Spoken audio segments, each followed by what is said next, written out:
Lenguaje y literatura para octavo grado. Continuamos con la unidad 5, semana 2. Anticipación. Lectura de una novela gótica. Actividad 1. Leemos el siguiente fragmento. Drácula. 3 de mayo. Salí de Múnich a las 8:35 de la noche del 1 de mayo. Llegué a Viena a la mañana siguiente. Temprano debía haber llegado a las 6:46. El tren llevaba una hora de retraso. Budapest parece un lugar maravilloso, a juzgar por lo poco que pude ver de ella desde el tren y por la pequeña caminata que di por sus calles. Temí alejarme mucho de la estación, ya que como habíamos llegado tarde sabríamos lo más cerca posible de la hora fijada. La impresión que tuve fue que estábamos saliendo del oeste, entrando al este, por el más occidental de los espléndidos puentes sobre el Danubio que aquí es de gran anchura y profundidad. Llegamos a los lugares en otros tiempos sujetos al dominio de los turcos. Aquí tenemos, digamos, al narrador que va en camino a la casa del conde Drácula. El narrador es un abogado que él tiene que arreglar unos trámites sobre unas propiedades que Drácula ha comprado. Salimos con bastante buen tiempo y era noche cerrada cuando llegamos a Klausenburg, donde pasé la noche en el Hotel Royal. En la comida, o mejor dicho, en la cena, comí pollo preparado con pimentón rojo, que estaba muy sabroso, pero que me dio mucha sed. Recordaron tener la receta para Mina. Mina es la esposa. Le pregunté al camarero y me dijo que se llamaba paprika y que, como era un plato nacional, me sería muy fácil obtenerlo en cualquier lugar de los Carpatos. Descubrí que mis escasos conocimientos de alemán se me servían allí de mucho. De hecho, sé cómo me habría arreglado sin ello. Como dispuse en algunos tiempos libres cuando estuve en Londres. Visité a British Museum y estuve en los libros y los mapas de la biblioteca que referían a Transilvania. Se me había ocurrido que un previo conocimiento del país siempre sería de utilidad e importancia para trasladar con un noble de la región. Descubrí que el distrito que él me había mencionado se encontraba en el extremo oriental del país, justamente en la frontera de 3 estados: Transilvania, Moldavia, Bugovina, en el centro de los Montes Carpatos, una de las partes más salvajes y menos conocidas de Europa. No pude descubrir ningún mapa ni obra que arrojara luz sobre la exacta localización del castillo de Drácula, pues no hay mapas en este país que me puedan comparar en exactitud con los nuestros, pero descubrí que vestir el pelo de posta mencionado por el conde Drácula era un lugar bastante conocido. Voy a incluir aquí algunas de mis notas, pues pueden refrescarme la memoria cuando lee relatos de mis viajes a Mina, la esposa. En la población de Transilvania hay 4 nacionalidades distintas: sajones en el sur, mezclados con ellos los valacos, que son descendientes de los dacios, magianes en el oeste y ezequielios en el este. Y al norte voy entre los últimos, que aseguran ser descendientes de Atila y los hunos.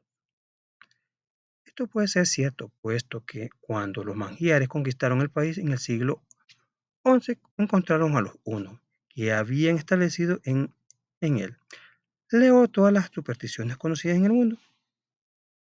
Están reunidas en la herradura de los Carpatos, como si fuese el centro de alguna especie de remolino imaginativo.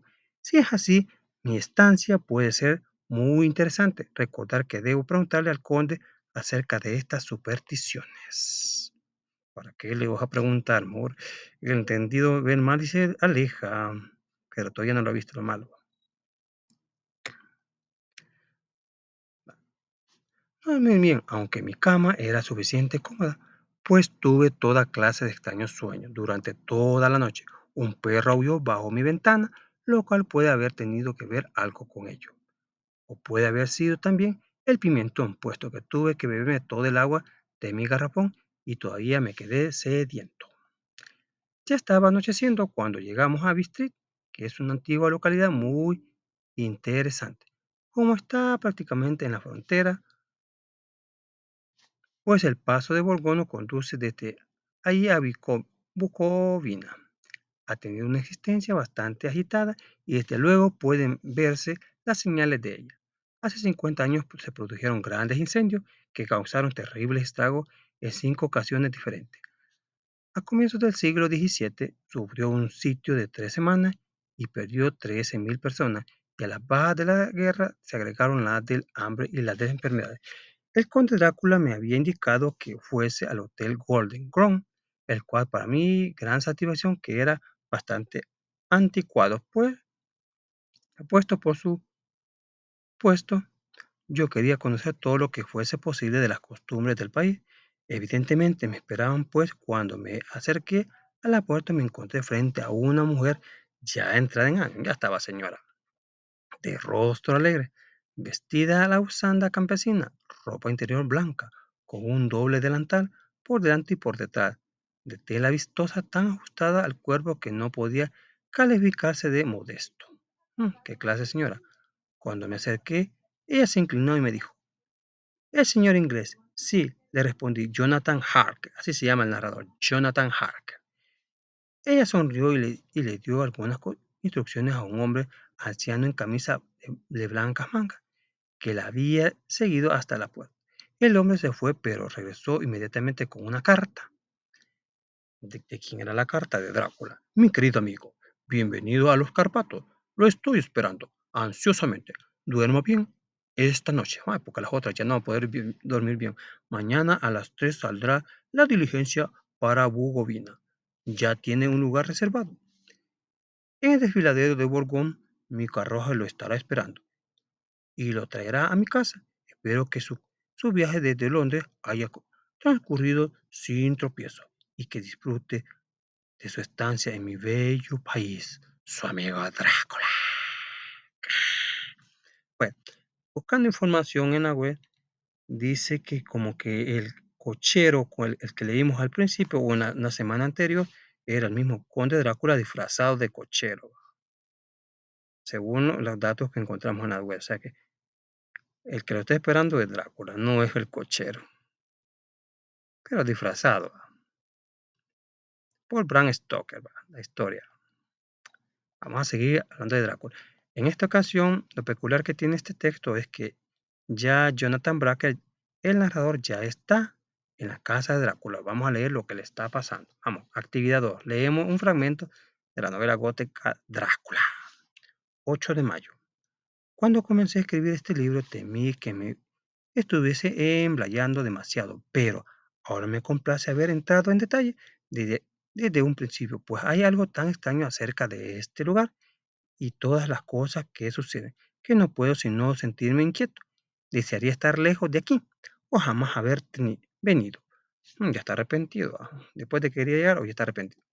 Puede ser esta extraña existencia de noche me esté afectando, pero como desearía que esto fuese todo. Si hubiese alguien con quien pudiera hablar, creo que lo soportaría, pero no hay nadie. Solo tengo al conde para hablar, y él temo ser la única alma viviente del lugar. Permítame ser prosaico tanto como los hechos lo sean. Me ayudará esto mucho a soportar la situación. O sea que el Señor es valiente. Tomémoslo en cuenta a la hora de las actividades. Dormí solo unas cuantas horas al salir la cama y sintiendo que no podía dormir más, me levanté, colgué mi espejo de afeitar en la ventana y apenas estaba comenzando a afeitarme, de pronto sentí una mano sobre mi hombro. ¿Para qué pediste a alguien a la par? Hoy tienes que aguantar al, al Drácula, que quiere comer, chupar sangre. Y escuché la voz del conde diciéndome, buenos días. Me sobresaltó, pues me maravilló que no lo hubiera visto, ya que la imagen del espejo cubría totalidad del cuarto detrás de mí. O sea que en el espejo no se miraba a Drácula. Debido al sobresalto me corté ligeramente, pero de momento no lo noté. Ay, ¿por qué no tuviste cuidado con eso? Ay, ahí viene una desgracia por culpa de eso. Habiendo contestado al saludo del conde, me volví al espejo para ver cómo me había equivocado. Esta vez no podía ver ningún error, pues el hombre estaba cerca de mí y yo podía verlo sobre mi hombro, pero no había ninguna imagen de él en el espejo. Uf, los vampiros no se reflejan. Munra logró ver si se miró horrible. Todo el cuarto detrás de mí estaba reflejado, pero no había en él señal ningún hombre, a excepción de mí. Esto era sorprendente y sumado a la gran cantidad de cosas raras que ya había sucedido. Comencé a incrementar ese vago sentimiento de inquietud que siempre tengo cuando el conde está cerca. Pero en ese instante vi que la herida había sangrado ligeramente y que un hilito de sangre bajaba sobre mi mentón. ¡Ay, qué desgracia! Deposité la navaja de afeitar y al hacerlo me di media vuelta buscando un embrasto adhesivo. Ay, ¿para qué lo hizo, papito? Cuando el conde vio mi cara, sus ojos relumbraron con una especie de furia demoníaca y repentinamente se lanzó sobre mi garganta. Yo retrocedí y su mano tocó la cadena del rosario que sostenía el crucifijo. Bueno, por lo menos hay que acordarse de Dios en todo momento, ¿va? Y llevar algo de él. Hizo un cambio instantáneo en él, pues la furia le pasó tan rápidamente que apenas podía yo creer que jamás hubiera sentido. O sea, que el crucifijo detuvo la furia de que el Drácula se quería comer al narrador, a Jonathan Harker. Tenga cuidado, dijo él. Tenga cuidado de no cortarse. Ah, pues sí, porque le despierta el hambre, va. Es más peligroso de lo que usted cree este país, añadió tomando el espejo de afeitar. Y esta maldita cosa es la que ha hecho el follón. Es una burbuja podrida de la vanidad del hombre, lejos con ella. Al decir esto, abrió la pesada ventana y con un tirón de su horrible mano, o sea que las manos son feas y peludas, man- lanzó por ella el espejo, pero lo aventó porque lo estaba delatando, que era un ser sobrenatural, que se hizo añicos en las piedras del patio interior situado en el fondo. Luego se retiró sin decir palabra. Todo esto es muy enojoso, porque ahora no veo cómo voy a poder afeitarme. Ah, imagínense, en lo que está pensando, se la querían comer y está pensando en afeitar. A menos que usen la caja de mi reloj o, no, o el fondo de mi vasija de afeitar, que afortunadamente es de metal. Cuando entré al comedor, el desayuno estaba preparado, pero no pude encontrar al conde por ningún lugar, así es que desayuné solo. Es extraño que hasta ahora todavía no he visto al conde comer o beber. Debe ser un hombre muy peculiar. Después del desayuno hice una pequeña exploración en el castillo. Bueno, buscando información sobre esta obra, dice que Drácula tenía varias esposas, era bígamo. Pero ¿quién cocinó? Podría haber sido ella o algunos sirvientes que tuviera, que eran también Dráculas o vampiros. Jonathan, ¿cómo se llama? Perdón, ¿cómo se llama? Se nos pasa. Bram Stoker, Jonathan le estaba diciendo, Bram Stoker. Cuando busquen esta historia en internet, ponen Drácula, Bram Stoker y les va a tirar esta misma historia. Vamos a contestar unas cuantas preguntas. Actividad 3. Respondo a la siguiente pregunta. ¿De qué trata el texto? Explico. De que el narrador ya está en la mansión de Drácula. El lugar le incomoda y piensa que es mejor no hubiera llegado a ese lugar. Según el texto, el conde Drácula se presenta como bueno, malo. Explico y justifico mi respuesta. Es un ser demoníaco, pues no se refleja en un espejo. Pero lo más malo es que cuando ve la sangre del narrador, los ojos tornan de una forma demoníaca, se abalanza hacia él, pero al ver el crucifijo que posee se detiene, lo toca y se detiene. ¿Qué elementos sobrenaturales están presentes en el texto? Describo. Drácula no se refleja en el espejo y los ojos se vuelven raros al ver sangre. Describo físicamente a los personajes. Bueno, si buscamos en la web referencias de Drácula, lo tiran con un fer bien feo, todo manos peludas, bien, el cabello largo, creo que barbudo, creo que decía, orejas puntiagudas, pero en el texto no nos dice eso, así que vamos a respetar lo que nos diga el texto. Bueno, vamos a comenzar con Jonathan Harker. Se refleja en un espejo, cara afeitada con un cortón por el mentón, cortón o sea que se hirió. Solo eso dice Soy Jonathan, y no hay más que poner, no podemos inventar. Y aparte que datos sobre él no hay en la web, solo la web solo dice que es un abogado y que es valiente. Conde Drácula no se refleja en los espejos, ojos demoníacos al ver sangre, manos horribles. Identifico un sentimiento o emoción de los siguientes personajes en el fragmento. Jonathan Harker. Sentimiento valiente, justificamos, explicamos. Después de que Drácula lo quiso morder, no tuvo miedo y siguió su valentía hasta donde pudo. Pero Drácula le hace la vida imposible cuando se quiere comer a la esposa. Conde Drácula, sentimientos maléficos y precavidos. Tanta es la maldad que no se puede ver en un espejo. Se alimenta de sangre humana. Solo algo que le recuerde a Dios lo detiene. Además, destruye el espejo para que no lo delate. Por eso dijimos que es precavido. Continuamos. Tipos de personajes. Vamos a clasificar los personajes. Actividad 4 conducente. Leemos y analizamos la información sobre los tipos de personajes. Personajes por su evolución en la literatura. Hay planos y redondos. A ver, los planos no experimentan cambios significativos a lo largo de la historia. Así como comienzan, así terminan. Redondos son complejos y pueden sufrir una evolución o una degradación a lo largo de la historia. ¿Cómo va a pasar con la siguiente historia? Que no mucho me gustó, pero a ver, tiene algo de interesante, pero no mucho. Pero de esto va a tratar la siguiente historia. Sigamos leyendo. Personajes por las acciones en la historia principales. En torno a ellos se devuelve toda la acción de la novela. Se eliminan, la historia pierde sentido. O sea, cuando un personaje principal no se puede tocar. Secundarios tienen una participación de menos importancia en la historia, pero ayudan a que la narración sea más coherente y consistente. Como pasa en estos textos, ¿va? El Conde Drácula. Yo, bueno, por lo menos en mi caso, yo lo clasifico como secundario porque sin él no tendría sentido la historia. Incidentales no tienen una participación significativa en la historia, por lo que podrían estar o no, sin embargo, ayudan a relacionar los acontecimientos. Como va a pasar en la siguiente historia, que hay un personaje que solo se menciona, influye un poquito en el personaje principal, pero no participa en la historia.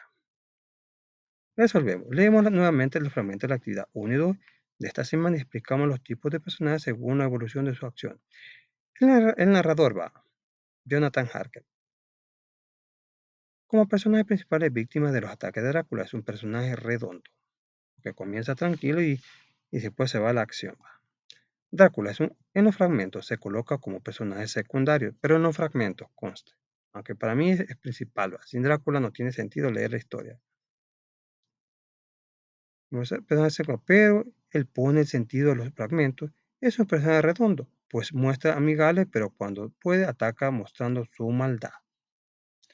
Describimos los personajes según las actitudes y características que se deducen. Jonathan Harker, narrador, es muy valiente, dedicado a su trabajo, nada lo intimida, deductivo y religioso. Drácula, extraño. Doble personalidad, practica el vampirismo, ser sobrenatural con poderes. Explicamos las características de la novela gótica en las muestras leídas. Drácula es un ser demoníaco que se alimenta de sangre. Lo alusivo a Dios lo detiene en sus actos. Es un ser extraordinario que no se ve reflejado en un espejo. Si se ve, creo que grita igual que Monra. Monra, decía. Vamos a leer la siguiente historia que está algo. No mucho me gusta, está mejor Drácula, pero bueno, leámosla. Porque no nos van a poner 10. Actividad 5. Leemos en voz alta el fragmento de la novela gótica, Los misterios de Udolfo. Se trata de la historia de una niña que está algo trastornada que se llama, bueno, no es niña, ya está muchacha, va. Es una muchacha llamada Emily y sus trastornos mentales. La vida solitaria que había llevado últimamente Emily y los tristes temas que habían conmovido sus pensamientos la habían hecho especialmente sensible al caer en pesadas fantasías de una mente altamente alterada. Era lamentable que su extraordinaria comprensión pudiera ceder, aun que fuera por un momento, a los sueños de la superstición, o más bien a esos estados de imaginación que engañan los sentidos al extremo de llegar a lo que puede llamarse menos que locura momentánea. Instan- Instante de estos fallos temporales de su mente se habían presentado en más de una ocasión, desde que regresó a su casa, particularmente cuando, recogiendo aquella mansión solitaria a la luz del atardecer, se había asustado por apariciones que jamás hubiera visto en sus más felices días. A este inestable estado de nervios se puede atribuir al que se imaginara cuando sus ojos miraron por segunda vez hacia la butaca, que estaba en una parte oscura de la habitación, que parecía ahí el rostro de su padre muerto. ¡Uy, miedo! Se quedó quieta durante unos momentos, tras los cuales abandonó la habitación, su ánimo no tanto en regresar y se reprochó que su debilidad momentánea lo hubiera interrumpido en un acto de tan importancia y volvió a abrir la puerta. Por las indicaciones que le había dado San Aubert, no tardó en encontrar el papel que había escrito en el extremo opuesto de la habitación, cerca de la ventana. Distinguió también la línea que había mencionado y, al presionarla como le había dicho que hiciera, el panel cedió y dejó al descubierto un fajo de papel con algunos desparramados y el bolso con los luces. Con mano temblorosa lo sacó todo, volvió a colocar el panel en su sitio, se detuvo un momento y, al levantarse del suelo, volvió a mirar la butaca, donde apareció ante su asustada fantasía el mismo rostro. Otra vez, lo volvió a asustar. La ilusión de un nuevo instante de efecto desgraciado que la soledad y la pena le estaban produciendo. Gradualmente en su mente dominó su espíritu. Corrió por la habitación y cayó sin conocimiento en una silla. Sus razonamientos superaron pronto el terrible y lamentable ataque de su imaginación. Se volvió hacia los papeles, pero con tan poca seguridad en sí misma que sus ojos se fijaron involuntariamente en lo escrito en algunas hojas sueltas, que estaban abiertas. No tenía conciencia de que estaba transgrediendo las órdenes estrictas de su padre, hasta que una frase aterradora importancia despertó su atención y su memoria al mismo tiempo.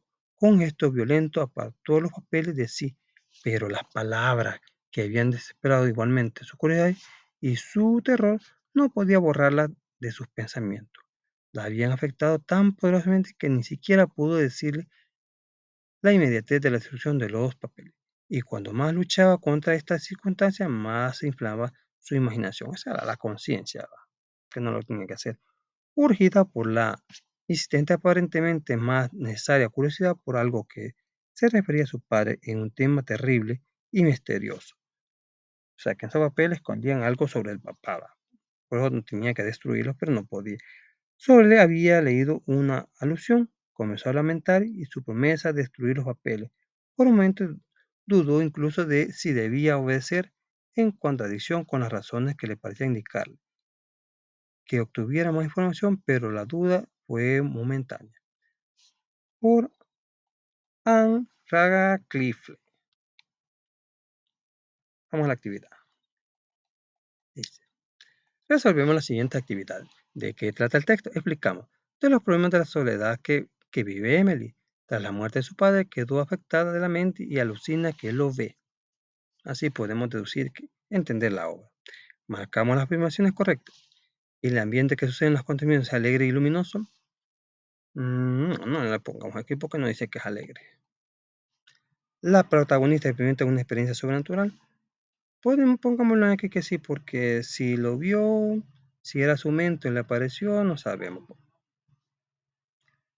Pero marquémosla, pongámosla que sí. La protagonista parece estar viviendo entre el sueño y la realidad. Pongámosle que sí.